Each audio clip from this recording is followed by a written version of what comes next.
When we were very little, or when our children were very young, one of the things that we learned and that was to be learned were our colors.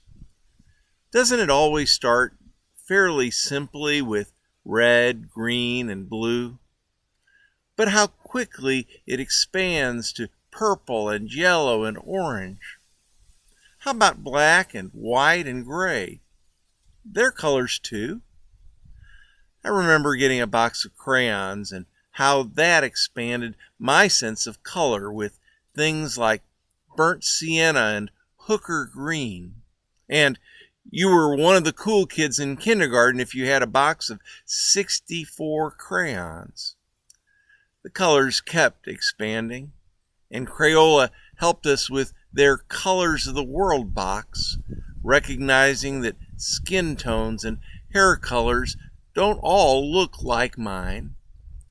Did you know that now there are 24 new colors in Crayola boxes released in 2020?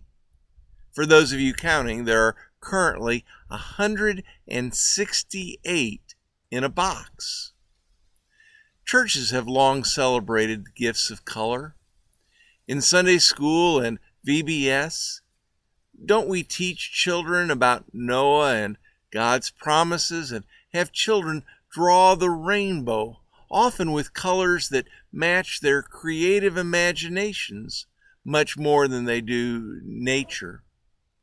For adults, many of us have been fed by the colors of stained glass windows in church. The magnificent windows of the Chapel of Sainte-Chapelle in Paris would be high on my list. And can't the world be ever grateful that the rose window at Notre Dame was spared in its tragic fire? But none of us have to travel to Paris to see stained glass or back in time as children recalling their crayons to enjoy the gift of color. This, as we count time, has been my 59th year to enjoy the multicolored splendor of autumn in the Midwest. I was recently talking with a friend from France who has moved here. She was saying how striking the colors of fall were for her family. "We don't have trees with so many colors where I come from," she said. Isn't it always a debate whether one fall is better than another, or whether we've gotten the right amount of rainfall at the right time to produce the optimal colors?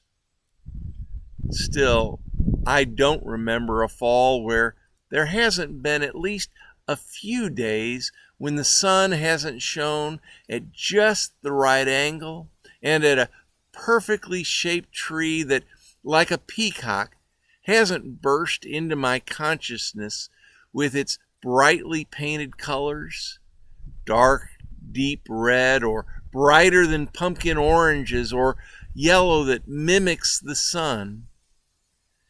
Did you know that there's a whole discipline in theology given over to what's called aesthetics, to the grasping of the meanings of beauty? It's always struck me as something of a contradiction in terms, because we can't grasp beauty.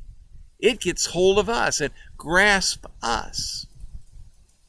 The writer of Ecclesiastes, who gives as much thought as any of the biblical writers to the changing of the seasons and the seasons of our lives, says this in chapter 3, verse 11. God has made everything beautiful in its time. Also, God has put eternity into our hearts, yet so that we cannot find out what God has done from the beginning to the end. God has made everything beautiful in its time. Who knows? Maybe beauty is another name for God. In this season where there's so much that is dark and colorless and that threatens, so much that we wouldn't have chosen for how this year would work out? Couldn't we all benefit by a little time noticing, studying, being captivated by beauty? The poet Gerhard Manley Hopkins rightly instructs, give beauty, beauty back, beauty, beauty, beauty back to God, beauty's self and beauty's giver. Can you, will you this day give beauty back to God?